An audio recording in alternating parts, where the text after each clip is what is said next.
Before we get into today's video, I do want to talk about a little comic that stumbled across my desk by the name of Lake of Tears. This is a comic by Kobe Ofe and Satoru Fiagzabe. I probably butchered that name. Point of the matter is that Lake of Tears is a really interesting comic that delves into Black-centric storytelling. I would even say on a more deeper level, African storytelling. The story all centers around this boy by the name of Kai, who is essentially a slave for this very unscrupulous man by the name of Master Otu, who enslaves children, having them work his fishing operations and just working them to the bone. He punishes them, he beats them. During an accident while diving, Kai encounters two other children by the names of Anima and Aya, with Aya seemingly having these strange abilities, and then from there they band together to try and save the other children. It's a very interesting tale and very well written, very well thought out. Lake of Tears has a really interesting art style that kind of keeps a little bit of the rough sketch edges in the final piece, which kind of caught me off guard at first, but it does actually really suit the storytelling because this is kind of a darker, rougher story that's being told. And the story itself does take a little bit of dark undertones. That aside, it's also a very uplifting story, you know, seeing these kids come together to try to stop this evil man from, you know, basically lording over these children. Kugali really excels at putting a lot of their focus on awesome Black-centric storytelling. It sounds really cheesy to say that it's kind of like a for us, by us type of outfit, but I mean, it really is. You're getting these stories from these really awesome up-and-coming African storytellers and artists that you're just not gonna see coming out of Marvel and DC Comics. If you wanted to get your hands on like some very Black-centric, African-centric stories, maybe to ring in the holidays, whether it be Christmas, Hanukkah, Kwanzaa, what have you, or you know someone who's really into comics who really wants to get their hands on something that is very African-centric, very Black-centric, and you want to get them that kind of a special gift for the holidays, this would be a really cool one to do. Go swing by Kugali.com, and just for being awesome, I'm also going to throw in a little discount code that if you use this discount code, matter of fact, you can even click the link that I have in the description box below, or it'll be at a pinned comment underneath this video. If you click that link, you will be able to get 10% off your entire purchase on Kugali.com. Combine that with the fact that there are also some special bundles of comics they have on the website that are going for almost half off already, and it's a win-win. So make sure you go check them out and tell them the Blerd Without Fear sent you. Word to wise, grass only greener when it's fertilized. Gave them truth in these songs, they prefer to lies. Destiny beautiful, adrift in her purple lies. You can't see me, you Stevie, wondering how I reach more evolutions than Evie and make it look easy. What is up, Earth's mightiest subscribers? It's Ernie Blerd Without Fear. Welcome back to the channel. Okay, so today's video, we are going to be talking about the first X-Men comic in the new Reign of X era, Hellions #7 by Zeb Wells and Steven Segovia. And in this video, we are going to learn the consequences of dying in Arrako and how they can irreparably affect the characters Wild Child, Nanny, and Orphan Maker. And speaking of Orphan Maker, we're also going to get a little bit of insight into why Orphan Maker's X gene must never be activated. We're going to talk about all that and more right now, but first, wash your damn hands.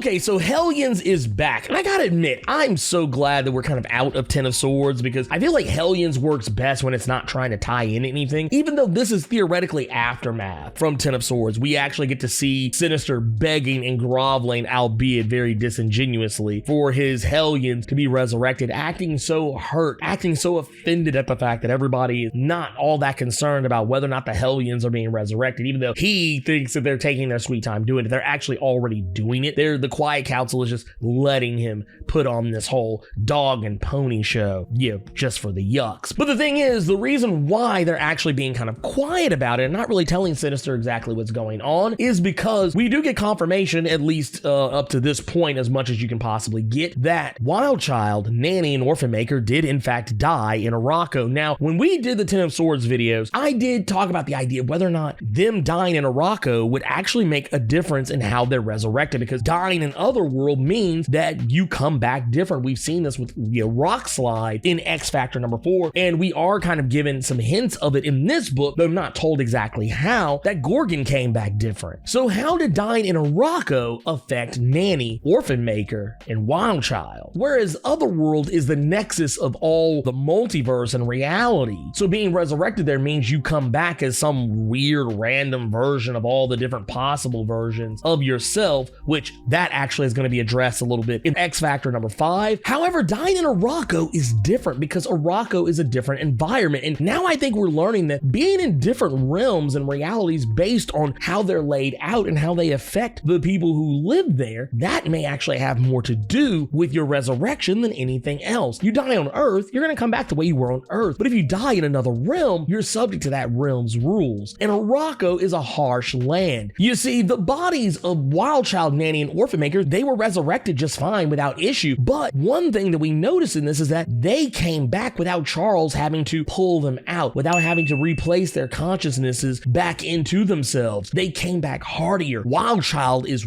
ripped and muscled out. He looks like Sabretooth, for Christ's sakes. Nanny even looks hardier. And basically the way it's described by Sage is that the resurrection process, due to them dying on Arrako, essentially defragmented them. It took all the things from them that weren't necessarily needed, and it empowered them and honed them and made them more than what they originally were. Arrako is once again a harsh land, so their bodies were resurrected and reformed in a way that would fit a harsh environment. Hence why all three characters now have increased muscle masses, sharpened senses, and a metabolism tuned for a starvation diet. And it's even stated that their personalities are still intact. They're still the same characters that they originally were, albeit they're a more focused version of those things. The way they put it is that Nanny is more Nanny. Wild Child is more Wild Child. We even see a line later when Greycrow is talking to Wild Child that basically tells us this, that he's become more of an animal than what he even was before, talking about how that now his mission is to rend, to hunt, and to find a she-wolf and grow his pack. Something tells me he's gonna try that shit with Quantum and it ain't gonna go well. And we also see with Nanny that when Sinister asks her to explain part of their plan to go and try and retake her old ship that she used to use to kidnap children, she tries to explain it to him, but instead of doing it in a way that is, I guess, the way Nanny would probably normally do it, albeit she would probably spin some kind of a yarn or maybe throw in a little bit of a nursery rhyme here or there, but she would in some way coherently explain what it is she's supposed to explain. But here she just gives a straight up nursery rhyme. The other thing we learn is that Orphan Maker, he, for whatever reason, there's a problem bringing him back. Because here's the thing with resurrection. When you resurrect a mutant, you activate their X gene, but they have to do something a little different with Orphan Maker's resurrection because his X gene cannot be activated. Remember, we don't know what his powers are. We don't know what his capabilities are. Remember when we saw the Locust Vial in Hellions number 6, we saw a character that had an eerily similar problem, that he wasn't allowed to eat anything because it would activate his power, and his power was so dangerous. We don't know what would happen if that were to be the case, but it was very important he not eat anything. Well, in this case, it's very important that Orphan Maker's X gene not be activated, because if his X gene's activated, it could spell the end of Krakoa. Now, another thing we learned is that Mr. Sinister, of course, a lying, shady, sneaky, very untrustworthy person. And of course, he has lied to the Quiet Council about the nature of the demise of the Hellions. But that said, he's also using the Quiet Council as a way to not have to talk about what happened, because he knows the Hellions are going to have questions, and they do. Empath and Greycrow both are curious about what was going on. And when Havoc returns to the fold, who ultimately does not want to be back with the Hellions, but Emma says he needs to be because the Hellions are where he belongs. He's not done with his rehabilitation, and he's still not okay. And Havoc being back with the Hellions is probably for the best, but at the end of the day, he does smell something fishy. He does feel like something's not right, and he wants to know. Everybody wants to know. But the one person who is not willing to allow anyone to have that answer is Quantum. Quantum, over the last few issues, has become incredibly protective of Mr. Sinister, and there's actually a good reason why. If you somehow remember the Fallen Angel story arc, I know some people love it, some people hate it. I was not a fan of it, but we do remember that Quantum had a daughter who was taken away from her when she joined the Hand. This was a part of her initiation, and her daughter was absorbed into Apoth's network, something that Quantum was able to get for Mr. Sinister by the end of the Fallen Angel story arc. And Sinister has found Quantum's daughter. And the idea is that he is going to somehow extract that DNA, and he is going to bring her daughter back. That is the only only reason why she's playing ball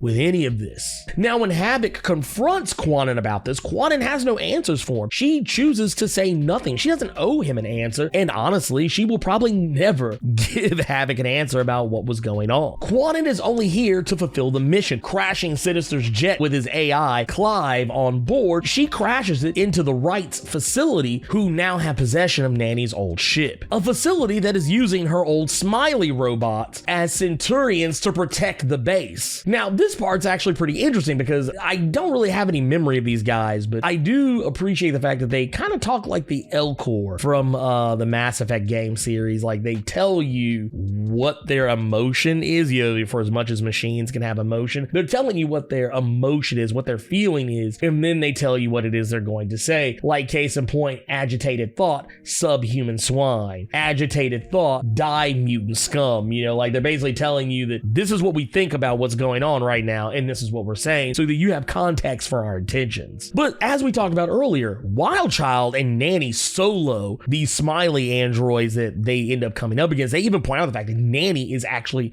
just running roughshod on these guys. I mean, Wildchild we expect, but Nanny? She's actually not even using her weapons, like her guns or anything. She's throwing straight hands against these guys. But at the end of the day, the Smileys aren't the only thing in the facility they have to worry about. You see, they also have to worry about an old arch nemesis by the name of Cameron Hodge, who has control of it, because you gotta remember, they are going after the Right, and the Right, that's one of Cameron Hodge's outfits. So now they run into an interesting scenario where the Hellions were sent in on this mission because there would be no human casualties, and guess what? There's a human here now. So now it complicates matters. This is one of those situations where, even though yes, it's Cameron Hodge, one of the most despicable beings on the face of the planet, but yeah, he's there, and now it changes things because you gotta remember the rules: kill no human. And something tells me that this newly resurrected Wildchild and Nanny may have a hard time following that rule. But anyways, that's what's going on with Hellions number 7 right now. This book, once again, amazing, great book, and back in true form. I mean, yeah, it's not like the biggest opening for Reign of X or whatever, but I mean, still, I think they did a good job. You know, Zeb Wells and Steve Segovia getting the story out and, you know, telling it in a very coherent way, giving us a lot of stuff to chew on in regards to Iraqi resurrections and how that works and how it's different than dying in Otherworld. They ended up with a whole new problem without even realizing it. And of course, I'm very curious to see what happens with Orphan Maker and of course Quanon and her child going forward. But let me know what you guys thought about Hellions number 7. What do you think Orphan Maker's X gene actually allows him to do that makes him so dangerous for Krakoa? And do you think there's more to the resurrections of Wildchild and Nanny than we originally thought? Wash your damn hands and sound off in the comments. So hey, you made it to the end of the video. Awesome for you. If you enjoyed this video, and if you made it this far, I don't see how you didn't, do me a favor. Hulk smash that like button. And if you want to see more awesome videos like this one, make sure you click subscribe so you can become one of Earth's mightiest subscribers, and tap that bell so you know when I post up. Also, feel free to go check out my Patreon, where if you chuck in $1, you can get early access to most of my videos up to a week early. And if you have time, make sure you swing by nerd901.com, where you can find more of my content as well as other amazing stuff. Anyways, until next time, I love you 3000 plus ultra.